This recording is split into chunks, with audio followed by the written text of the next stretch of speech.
My golden child brother sold my rare K-pop album collection to buy a new laptop, so I sold it on eBay and kept the money. I've been collecting K-pop albums since I was 14, not just any albums, rare limited edition, signed ones. My room looked like a K-pop museum with display shelves everywhere. My prized possession, a signed BTS Love Yourself tier album from their 2018 world tour. All 7 members signed it in different colored pens, worth $10,000 alone. I waited 6 hours in freezing rain to get it, skipped school, got grounded for a week. My brother Jake always mocked my obsession, called it weird, said I was wasting money on pictures of Asian boys, would blast country music when I played BTS just to annoy me, but he knew exactly how much they were worth. Here's where it gets infuriating. Jake's the golden child. When he needed a car for college, parents bought him a Toyota Camry. When I needed one, they said, girls don't need cars as much. When he wanted to join an expensive fraternity, they paid the fees. When I wanted to go to a BTS concert, they said it was throwing money away. He's been failing computer science, barely maintaining a 2.0 GPA. Suddenly needs money for a gaming laptop for his studies. Claims it's for programming, but really wants it for gaming. Parents said no for once. So, this genius decides to fund it by selling my collection while I'm at work. Came home to find my display shelf destroyed, over half my albums gone.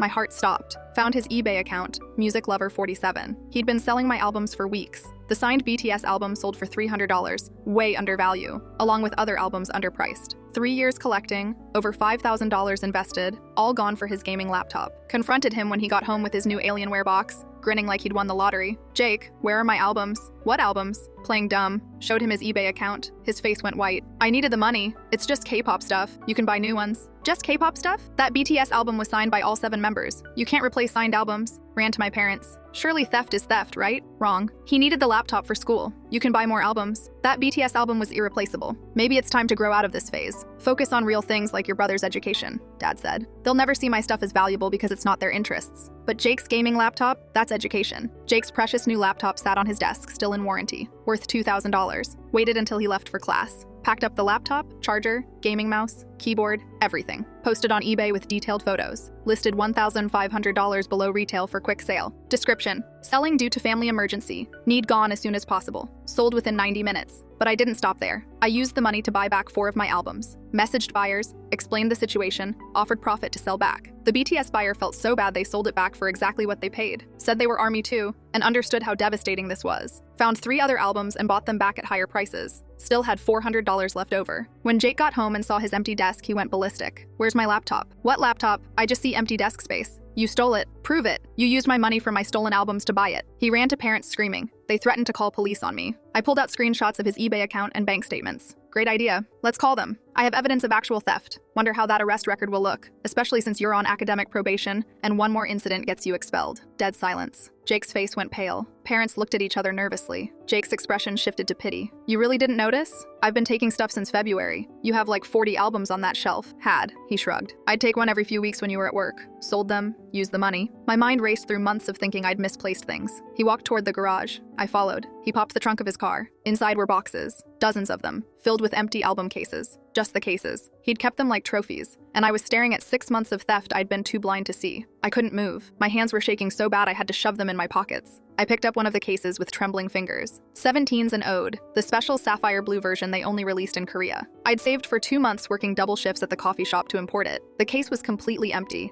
Not even the photocard booklet inside. Just plastic and air. Why? My voice came out hollow, barely above a whisper. Why would you keep these? Jake leaned against the car, arms crossed like he was explaining something obvious to a child, like I was stupid for not understanding. Evidence. In case you tried to make me look bad, claim I was stealing or whatever. I documented everything. Took pictures of you tearing your room apart looking for stuff, wrote down dates and times. My stomach dropped. You what? He pulled out his phone, scrolled for a second, then turned it toward me. There I was in probably 15 different photos, taken through my bedroom doorway. Me checking under my bed, me going through my closet, me sitting on my floor with my head in my hands, literally on the verge of tears thinking I was going crazy. The timestamps went back months. February, March, April, May, all the way to last week. Mom and Dad told me to keep records, he said, sliding his phone back in his pocket like it was no big deal. They were worried you might have some kind of breakdown about it. Wanted documentation in case you, needed help or something. Professional help. The air left my lungs. Everything went fuzzy at the edges. They knew? Well, yeah. Whose idea do you think this was? My legs felt weak. I grabbed onto the car to steady myself. What do you mean, whose idea? Jake actually rolled his eyes. Oh, come on. You think I just randomly decided to start selling your stuff? Mom and Dad suggested it months ago. Said it would be good for both of us. I turned and walked back inside. My vision was tunneling. I could hear my heartbeat in my ears. Mom and Dad were in the kitchen whispering to each other. They went quiet the second they saw me. I pulled up the photos I'd just taken of the empty cases on my phone and set it on the counter between them. My hand was still shaking. How long? Dad glanced at the screen, then at Mom. He didn't even try to deny it, didn't look surprised or caught, just tired. We thought if the albums disappeared gradually, you'd naturally start to let go of the obsession. It seemed kinder than forcing you to get rid of them all at once. Kinder? The word tasted like poison in my mouth. Mom reached for my hand. I pulled back so fast I knocked over the salt shaker. Honey, Jake needed money for school expenses. This solved two problems. You were too attached to material things, and he was struggling financially. We were helping both of you.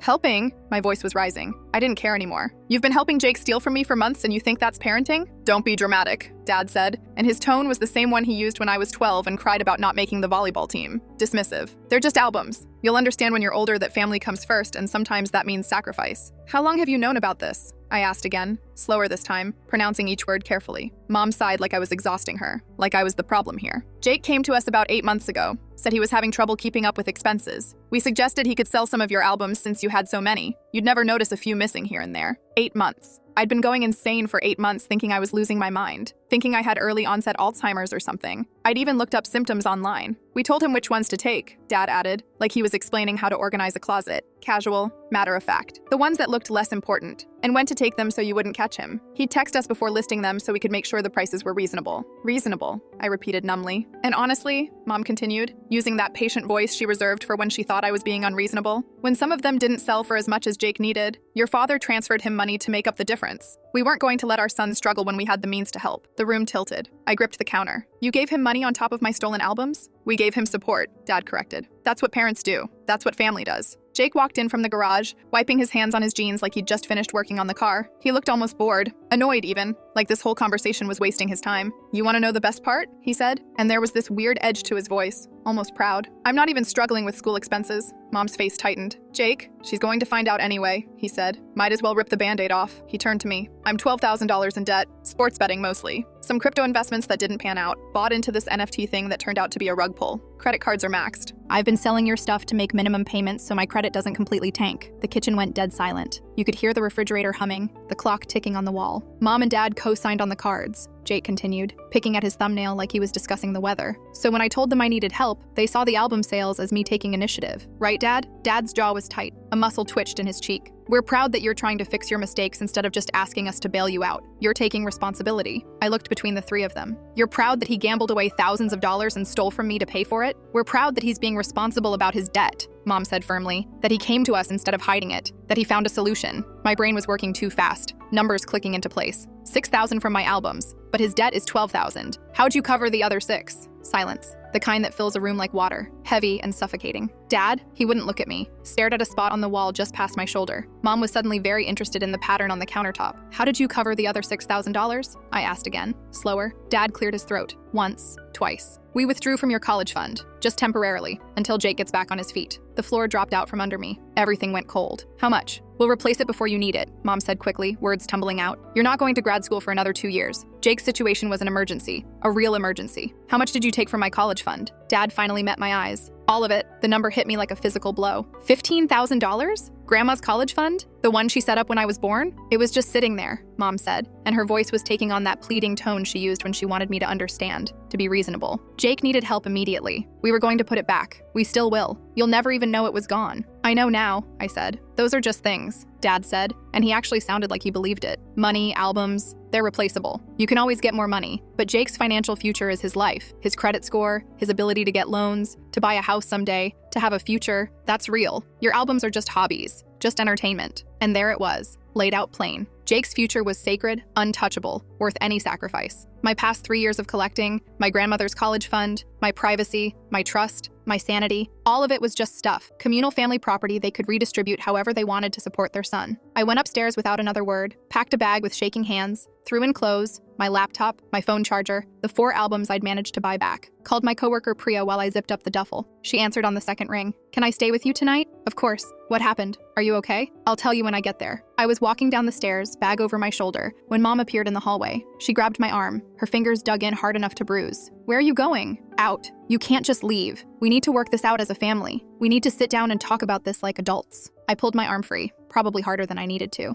We're not a family. Families don't do this to each other. Don't be childish, Dad called from the kitchen. Running away doesn't solve anything. I walked out the door. I stayed at Priya's apartment that night. My phone wouldn't stop buzzing. Text after text after text. Mom saying I was overreacting, that we could fix this if I'd just come home and talk like a reasonable person. Voicemails from Jake that started apologetic and ended angry. If you really cared about family, you'd understand I needed help. You're making this about you when I'm the one suffering here. I'm the one with debt. I'm the one whose life is falling apart. Calls from Dad asking when I was coming home, like I'd just stepped out for milk. Like nothing major had happened. I blocked all of them around midnight. 2 days later, my grandmother called. I almost didn't answer, but Grandma Joan never called unless it was important. She was a text to schedule a phone call kind of person. Sweetheart, I'm seeing some concerning posts on social media. Your mother's asking people to pray for family unity. Your aunt shared something about prodigal children. What's going on? I told her everything, the whole story from start to finish. The stolen albums, Jake's gambling, the documented photos of me losing my mind, the emptied college fund. Every single word while sitting on Priya's bathroom floor with the door closed so my crying wouldn't wake her up. The line went quiet for so long I thought she'd hung up. I pulled the phone away from my ear to check. Grandma, I set up that college fund with specific legal documents, she said, and her voice had gone ice cold, the way it used to sound when she'd call my grandfather out for drinking too much at Christmas. Your parents aren't authorized to access it until you turn 21 or begin graduate school. I made sure of that specifically so they couldn't do exactly what they just did. My heart stopped. Actually stopped. You have copies of those documents? I have everything. I'm 3 hours away. I'll be there tomorrow afternoon. Don't call your parents. Don't warn them. I want this to be a surprise. She hung up. Grandma Joan showed up the next evening right at 6. I watched from Priya's window as she got out of her car with a leather folder thick with paperwork. She was wearing her church outfit, the navy blue suit she saved for funerals and court appearances. She didn't hug me when I met her at the door, didn't ask how I was doing or if I'd eaten. She just said, "Get in the car. We're going to your parents' house." The whole drive there, she didn't say a word, just gripped the steering wheel with both hands like she was trying to strangle it. Her knuckles were white. I'd never seen her this angry, not even when my uncle crashed her car back in 2019. My parents' faces when they opened the door and saw Grandma Joan standing there with that folder could have been a meme. Dad actually took a step back. Mom's smile froze on her face. "Joan, what a surprise." "Sit down," Grandma said, walking past him into the living room. Not asked, told, the way you'd tell a dog. They sat on the couch. Jake wandered in from the kitchen with a sandwich, saw Grandma, and tried to back away. She pointed at the love seat. "You too." He sat. She opened the folder and placed 3 separate documents on the coffee table. Each one had little sticky tabs marking specific sections. "These are the legal agreements you signed when I established the college fund. This paragraph here," she pointed with one perfectly manicured nail, "explicitly states that the fund cannot be accessed by anyone except the beneficiary, which is my granddaughter, until she reaches 21 or begins graduate school, whichever comes first. Do you remember signing this?" Dad's face went pale, actual color draining. "Joan, we can explain. I don't want explanations. I want to know how you thought you could violate a legal contract without consequences." "We were going to put it back," Mom said weakly. "Were you?" Grandma turned to the second document. "Because according to the bank records I pulled, you've been making withdrawals for 11 months. Small amounts at first. 500 here, 1,000 there, then larger amounts. The final withdrawal of 6,000 was 3 weeks ago. When exactly were you planning to replace it?" Nobody answered. "You violated a legal contract. You stole $15,000 from your daughter. You enabled your son's gambling addiction and called it parenting." Her voice never rose. Didn't need to. Each word landed like a hammer. "I want an explanation for how stealing from one child to fund the other's self-destruction is being a parent." Mom's eyes were filling with tears, the kind she used when she wanted sympathy. "We were trying to help both of them. Jake was drowning in debt. We couldn't just watch him destroy his future. What were we supposed to do, just let him fail?" "Yes," Grandma said simply. "That's exactly what you were supposed to do. Let him face the consequences of his choices." "Easy for you to say," Dad shot back. "You don't have to watch your child suffer." "I watched my son, your brother, struggle with addiction for 15 years, Grandma said quietly. "I never once stole from my other children to enable him. I let him hit rock bottom. It was the hardest thing I've ever done. He's been sober for 8 years now, because I let him face consequences." Silence. "So you destroyed hers instead?" Grandma continued. "You took money I gave her, money that was legally protected, and you gave it to him for gambling debts?" "It's not the same," Dad said. "She's always been more responsible. She'll be fine. She always lands on her feet. Jake needed us. So responsibility gets punished and recklessness gets rewarded. Is that your parenting strategy?" Jake, who'd been sitting on the stairs this whole time trying to be invisible, finally spoke up. His voice was defensive, that same whiny tone he'd used since he was 6. "This is what family does. We support each other when someone's struggling. I made mistakes, yeah, but you don't just abandon people over mistakes. That's not what family means." Grandma turned to look at him. Really look at him. "Have you paid back a single dollar of the $21,000 you've cost your sister?" Jake's mouth opened, closed. His eyes darted to our parents. "I'm working on it. I'm trying to get a job and..." "That's not what I asked," Have you paid back any money? Yes or no? No. Have you apologized to her? Silence. Have you stopped gambling? More silence. You've raised a parasite, Grandma said, turning back to my parents. And you've enabled him to destroy his sister's future because it was easier than holding him accountable. Because saying no to him is harder than stealing from her. Mom started crying for real now, mascara running down her cheeks. We were trying to help both children. Why can't anyone see that? We love them both equally. We're doing our best. Equally, Grandma repeated, and she actually laughed. It wasn't a nice sound. You bought him a car. You paid his fraternity fees. You gave him money for his mistakes. You emptied her college fund to cover his gambling debts. Yes, that sounds very equal. She didn't need a car as much, Dad started. Stop, Grandma said. Just stop talking. You're making it worse. She gathered up her documents, tapped them against the table to straighten them, and slid them back into the folder. I'll be contacting my attorney tomorrow morning about the stolen funds. You'll be hearing from him by the end of the week. I suggest you get a lawyer. We left. I sat in her car while she drove away from that house, watching it disappear in the side mirror. I didn't cry. Couldn't. Everything felt numb. Are you hungry? Grandma asked after about 10 minutes. Not really. We're getting food anyway. You look like you haven't eaten in days. She took me to this little diner she liked, ordered me pancakes and eggs even though it was 7 at night, sat across from me while I pushed food around my plate. I'm sorry, she said quietly. For what? For not seeing it sooner. For trusting them with something so important. It's not your fault. No, but I should have checked. Should have made sure. I knew what they were like. I just hoped. She trailed off, stared out the window. I hoped they'd grown, changed, become better people. That's on me. 3 days later, my parents showed up at Priya's apartment. I was making coffee when the doorbell rang. Priya looked through the peephole, looked at me, mouthed, "It's them." I watched them through the peephole for a full minute before opening the door. They looked tired. Mom had bags under her eyes. Dad's shirt was wrinkled like he'd slept in it. "We need to talk," Dad said. I didn't invite them in, just stood in the doorway. Priya hovered near the kitchen, pretending to make coffee but really making sure I was okay, being a good friend. "We've made a decision," Mom said, like she was announcing something good. "We're selling the house." I waited. "We'll have about $40,000 after the mortgage is paid off," Dad continued. "We're using it to pay off Jake's remaining debts and start fresh. We wanted you to know we're doing this to make things right, to prove family comes first." "Okay," I said slowly. "We'll split the proceeds between both of you," Mom added quickly. $20,000 each. So it's fair. Everyone gets the same amount. I did the math in my head. It wasn't hard. Jake already got $15,000 from my college fund, plus $6,000 for my albums. That's $21,000. Splitting the house money means he gets $41,000 total and I get $20. Dad shifted his weight from foot to foot. Uncomfortable. We can't punish Jake now by giving him less. That wouldn't be fair to him after everything he's been through. He's suffered enough. Everything he's been through, I repeated flatly. "We were actually hoping," Mom said, and I knew from her tone, from the way she wouldn't quite meet my eyes, this was the real reason they came. That you'd consider giving your $20,000 to Jake, so he could use the full $40,000 to completely clear his debts and start over with a clean slate. Then we could all move forward without this financial stress hanging over the family. Priya dropped a mug in the kitchen. It shattered on the tile. The sound was loud in the quiet apartment. "You want me to give Jake my share of the money?" I said, just to make sure I was hearing this right, just to make absolutely sure I understood what they were asking. "It would mean so much to him," Mom said, and her voice was soft, pleading.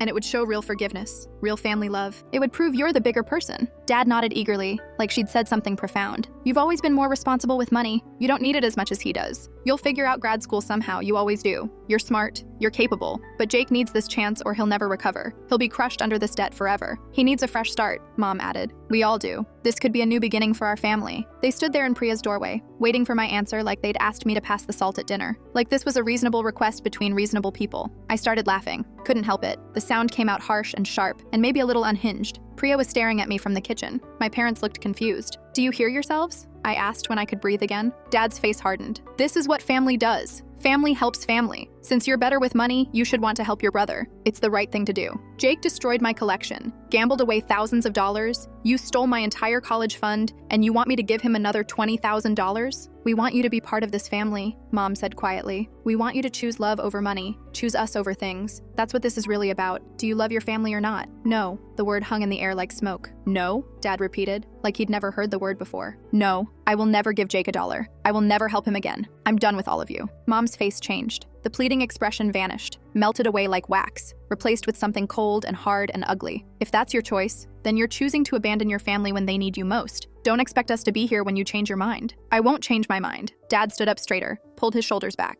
"We can't have a relationship with someone so selfish and unforgiving. If you're not willing to help your brother, if you're going to hold his mistakes over his head forever, then you're not the daughter we raised. You're not the person we thought you were." "Good," I said, "because the daughter you raised would have let you walk all over her forever." They left, just turned and walked down the hallway without another word. I stood in Priya's doorway for a long time after they disappeared around the corner, watched the empty hallway like they might come back. They didn't. "You okay?" Priya asked softly from behind me. "Yeah," I said, and I was surprised to realize I meant it. "Yeah, I think I am." 6 months went by. I got a new job, better better paying, started saving again, found a few more of my albums on resale sites and bought them back one at a time. Started rebuilding. Then I got an email. Subject line, reconsidering. I hovered my mouse over it for a solid minute. Part of me wanted to read it, wanted to know what excuse they'd come up with this time. But a bigger part of me knew it didn't matter. Nothing they said would change anything. I deleted it without reading. 2 days later, Grandma Joan called. I transferred $10,000 into your new account, the one they can't touch. Grandma, you don't have to. I want to. I set it up with even stricter legal protections this time. Trust documents, verification requirements, the whole thing. Only you can access it. I made absolutely sure of it. Thank you, I said, and my voice cracked. You deserved better, she said quietly. You deserved parents who protected you instead of sacrificing you. I'm sorry you didn't get that. We talked for an hour, about nothing and everything. She told me about her garden, about the book club she'd joined, about her neighbor's terrible dog, normal things, family things, the kind of conversation I'd never really had with my parents. I never spoke to my parents or Jake again.